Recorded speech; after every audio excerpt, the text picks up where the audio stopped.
Did you know Jesus defines Holy Spirit? In Mark chapter 13, verse 11, the yellow highlighted text that you see, Jesus teaches sometimes the words people say are not their own words. The words are from or by Holy Spirit. And in Matthew chapter 10, verse 20, Jesus teaches, Holy Spirit is our Father's word speaking from your mouth. Now, I did some editing in the blue and green highlighting, and the word in, and I had to add the word through, because we have 4 examples of our Father's words. The first example, Luke chapter 1, verse 67, tells us when Zacharias declared John's the Baptist's life, these words had to be said by our Creator, for he prophesied John's life. The second example we have is Luke chapter 1, verse 41, when out of Elizabeth's mouth she declared Mary's son is blessed. These 2 verses prove their words were our Creator's words coming from their mouths. The third and fourth example are in Luke chapter 12, verse 12, and Matthew chapter 12, verse 28, where Jesus teaches our Creator's words will be said in their mind, and then they are to say his words. Other examples of our Creator's words coming to their mind are in the Hebrew text, where the prophets are being told to go out, and then our Creator will tell them what to say. Thus, Jesus teaches us there is no Trinity.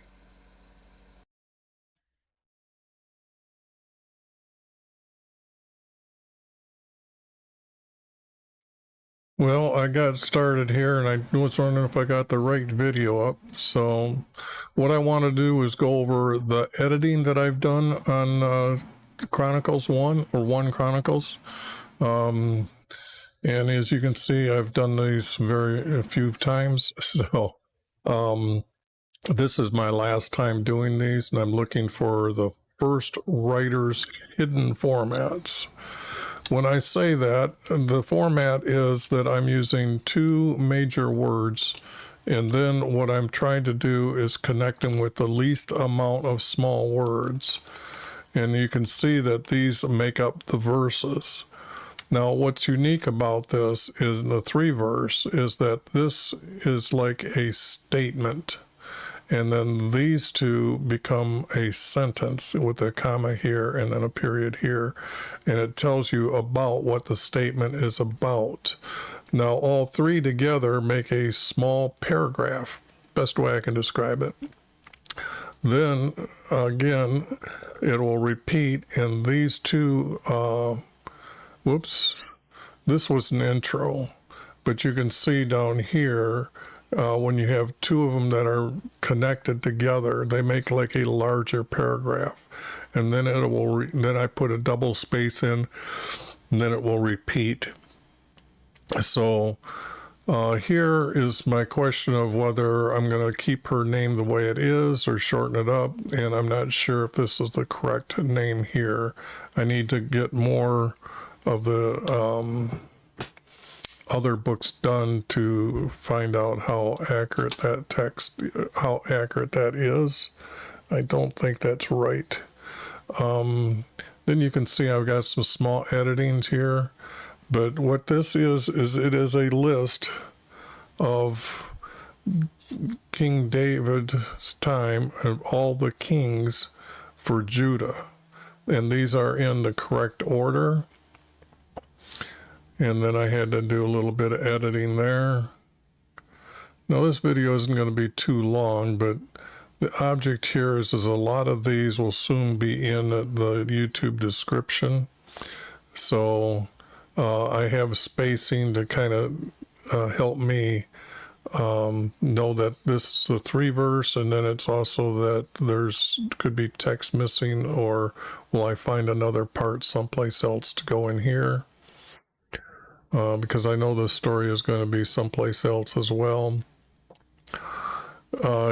Saul was a king, and he made the capital city of all of Israel, Bethel. I don't know where the regular judges were ruling from, other than they would have been ruling from Shiloh, which the tent would have been about a half mile away or a quarter mile away. But there is no text telling us that. And I did change the word medium to conjurer because Saul consulted the dead. When I started putting the books together, or Chronicles 1 and Chronicles 2 together, and you'll see that in the next video, I realized that this text is not going to make it, so it's out. It does. I've got other texts saying this, by the way. It's going to be noted to go to another place to see it.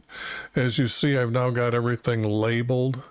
These will be easy to search for what to be found in Chronicles 1 and to find where these words are at, and I'm still keeping the verse numbers on them. I couldn't figure out what these were yet. A lot of times I do when I get more information. You can see I've added a small word there. Now here, when I was reading the story, it was because of his death that he was worried. See, he died there. So I didn't need his name repeated, but I needed to, what was David worried about? It was his death.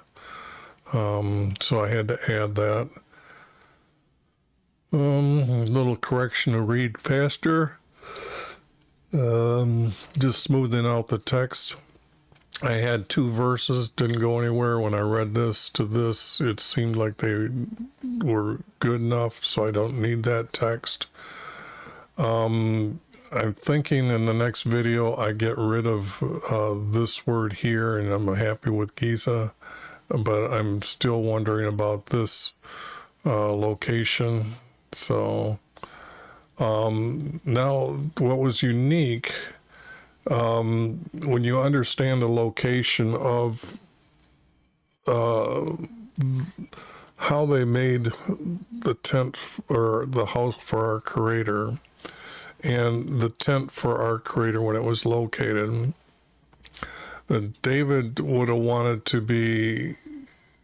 to leave his house and go across the street and consult or ask our Creator at his gate. He was never allowed, so it has to be south. So it has to be the south of his tent.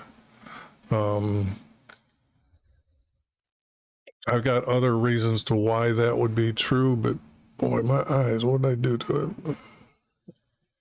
it?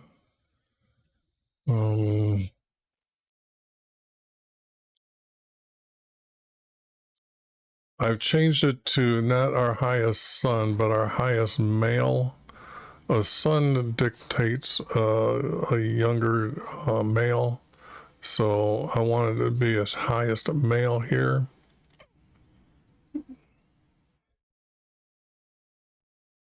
Ruler had to be changed to king because this guy was a king. And then I've decided that I think this is another name, so it's going to be the king of this guy because we know who this guy is. He's a king already. The thing here is I had to make this as the city location. Oh, that's what I forgot to do and I was going to do. I've been editing these to my cheat sheet, so I got an idea of all the extra things that I've done to the text. So I wanted to go like this because I'm really got a dead space of land and territory in the maps. And there's another thing that I've been thinking about. I know our Creator's hidden formats are the most truthful, but I think with all the information that I'm getting out of these first writers formats, and I think I might only use our Creator's Hidden formats for Jesus' teaching, and now use these here formats for the final book, because there's double the information and it's more detailed. But a long time ago when I was doing this, I wasn't this good at editing the text. So,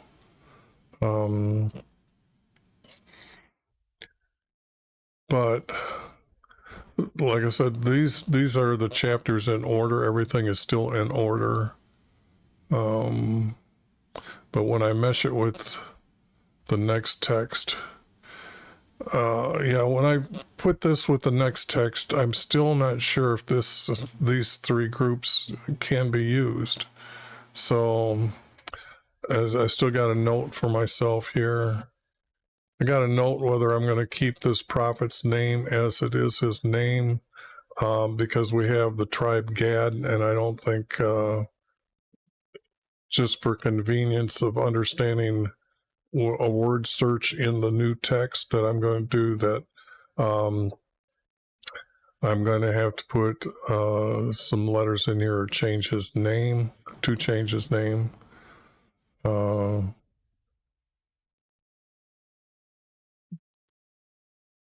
I think this was a 4 verse, and I changed it to a 3 verse because I have 3 verse and it's going to go right in order here.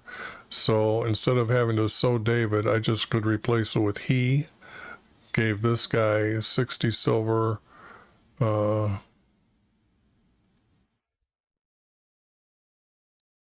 This land. Now, what I didn't do here is 6 and 10.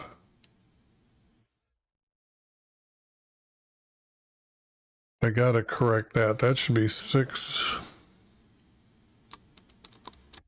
Should be 6 tens. And that would have been the comma.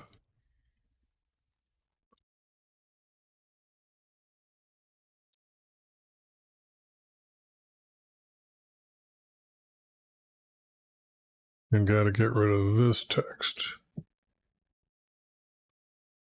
And that I've got to update on everything.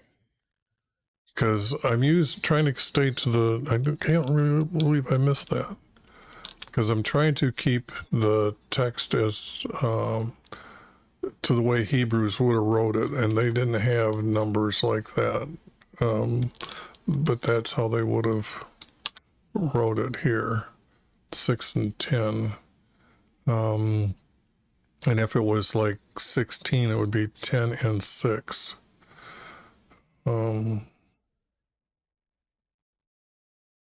Had to add those words. These words are actually above here in this text here, so I got rid of this. And this is kind of not needed because the format, as you see, I've got 2 already together. And this, it probably would have been there truthfully, but they threw out so much of it that I couldn't connect to it. So this is going to be thrown out. I don't see it as a big loss. There's nothing really there. Changing a larger word for a smaller word for 12-year-olds to understand the text when they read it. Had to add this text because when I did this, I can't remember if even I had a line here, but what I did when I was rereading, it takes a while to do these. I believe this is the words that would be here, or best said. These are going to be someplace else located in the text, but at this time they don't fit in correctly. They just read taste bad. So even though it's true, it just doesn't belong in the text anymore. And then what I did is now I put the text together in order, but these were extra pieces that I didn't know where to go with. So these pieces will be added into are carried forward until I know I can't use them anymore. But this is such a small story of text. I just don't know how it can connect or what place it needs to be put in. This again was the text I was saying, not sure whether I'm putting it together. And then what I did was, for editing it, to put it into Chronicles 2, combine them two together first. I started putting the titles here for me to relate to the stories, and then if I know these stories, I can put them in order.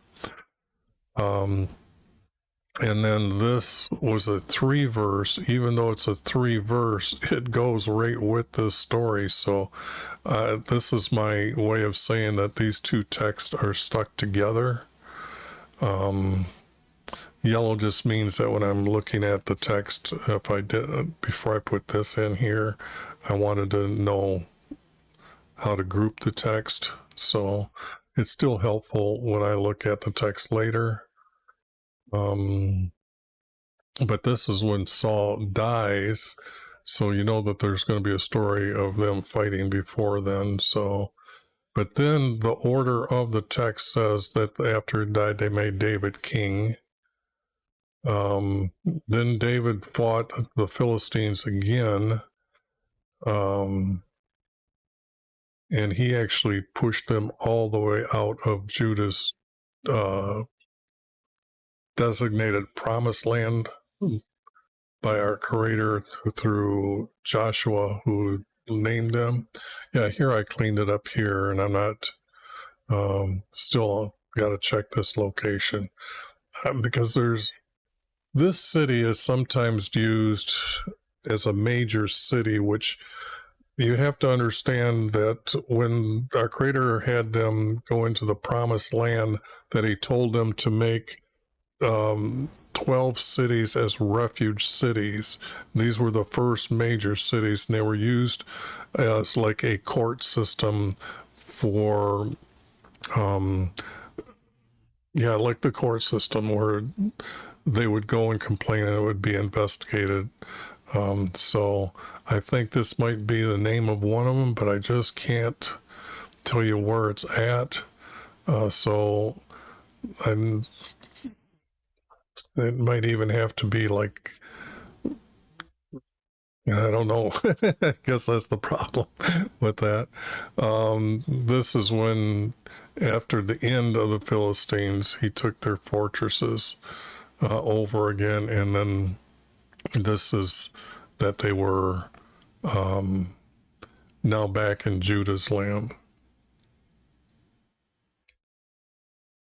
Then he counts the men. His prophet shows up again. And then he's going to fight the Armenians. And here we have this text that I added up here. It should have been in the King.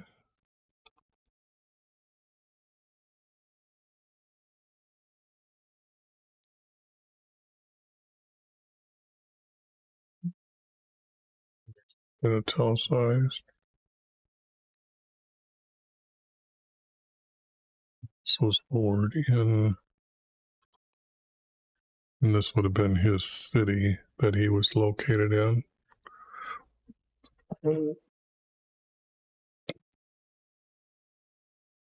And this will be the PDF that I'll be making for everybody to use. But when I put the text together, because it was one chopped up, you can see I got chapter 14, I got chapter 18.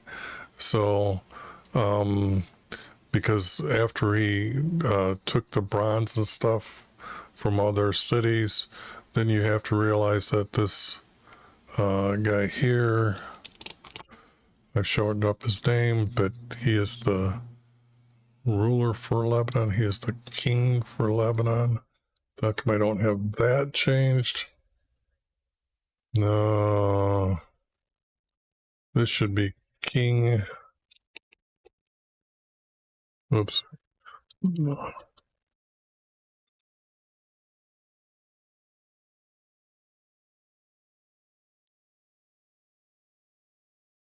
Boy, I thought I was getting a lot of this stuff done and was prepped for today. But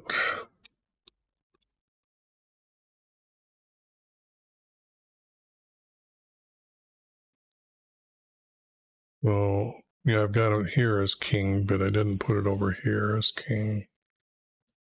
So I got to go back and edit that up there in the other part for you. So, and this guy's name I changed later. See, it's for king for him, and I had him as a ruler here. And that's what I did was I changed him to the king. So I used this guy's name down here in the next one. But that's the confusion. They're just using different names, different times. But the text here, okay, now this is the big confusion. And I finally figured it out though. We're having David have a house built, okay? And it always seems like when you're reading the text that it was in Jerusalem. But when you start putting the order of things together, and I got the battle of them now fighting up here with against the Armenians and that other guy that came down from a little bit higher, or he might have been from the Chaldeans. But the object is that when did this house get built and where was it? So I don't know if it's in Jerusalem or Hebron, but the secret is he built it in Shiloh. That's the only way that it could be truthful. And then later, when Jerusalem was set up, David had another house built for him in Jerusalem. And then Solomon, with all his wealth, he rebuilt that house to be larger. It needs the king's treasury room. It needs Solomon made it where he had a throne where he was receiving people, foreigners. So it's more than just a house where David kept things simple. And it was just that he was trying to say, I am like you. I'm really no better. I'm just designated as your king. And that's what David was pretty humble about himself being his king. But a lot of people don't know that. But when it comes out in the text, I'm carrying this forward because I don't know which one. Secret's out. I finally figured it out because when the text starts getting put in order, it's got to be Shiloh. But it was a house for him at Shiloh when he went up to talk to our Creator. Remember, he ruled in Hebron for 7 years, but in Jerusalem for 30, I think, or something, maybe 3 years in Hebron, and then the rest in Jerusalem. And then we have the last battle David fought in order now. And I don't think any of the text really needed correcting after this. But it's just interesting to see how far these chapters got scattered all over the place because this was the 14th grouping of things, and then it's the 19th grouping. So there's a lot of text in between, but it does give this order of now David having gathered the stone cutters to start making what Solomon describes as a forever house. So these stone cutters might be hewers later, but they, to hew blocks. So I don't know whether if I just made it stone hewers to hew blocks, that type of thing. But all the words aren't set right now, but this is in order, and you can see how the story, when you read the story, these are going to be put together. And like this is 28, and what was this one here? 22. Yet when you read the text, they go together. And that's what's so unique when I'm putting these pieces together to find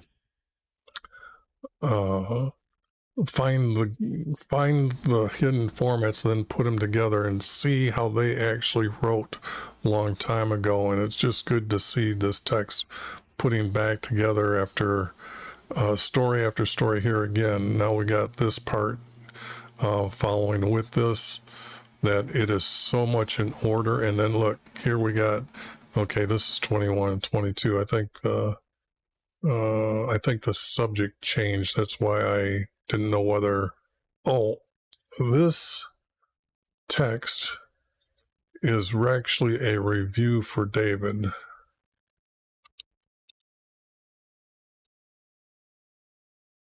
And I think I'm going to move this text later.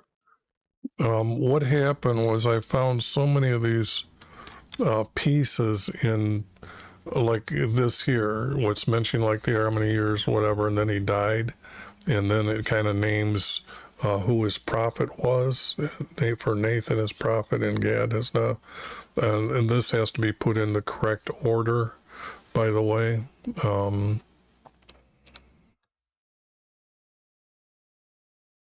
Yeah, these have to be changed.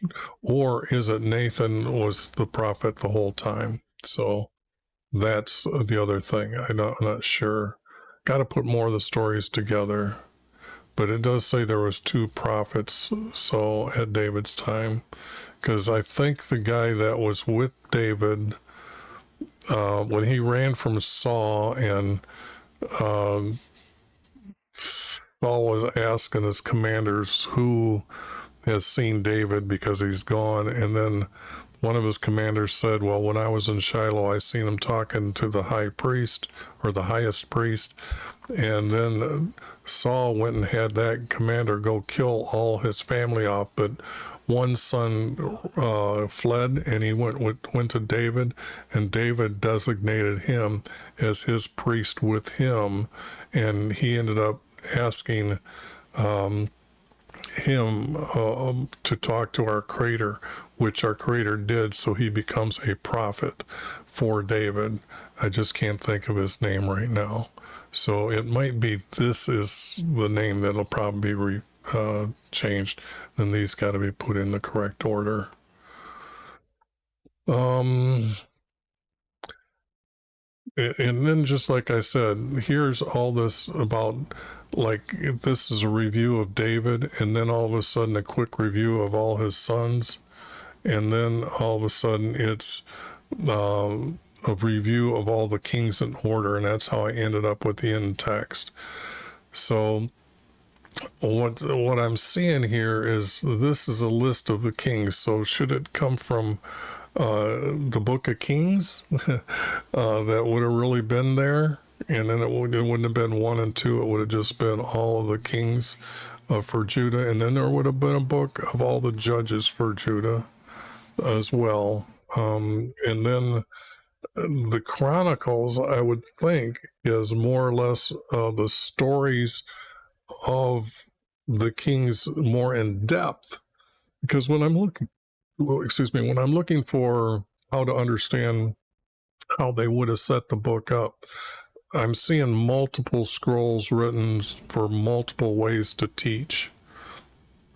So, but I just wanted to get a video out that finishes this one up, because what happens is Chronicles was done in 23 by me, and then somewhere in all this text, that when I was doing it, I just stopped and said, I'm getting so good at this that I needed to redo.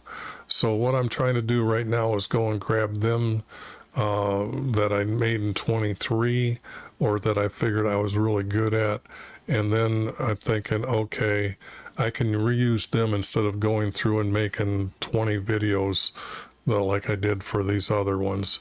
But I will still keep those videos, and then I'm trying to put all the videos together under the grouping of finding the, I don't know, first raters formats, I think. I can't remember how I got it labeled, but I got so many different playlists that I'm saying, okay, I can take some for these from this playlist and put them in the new one because I'm accepting the text that I've done it good enough.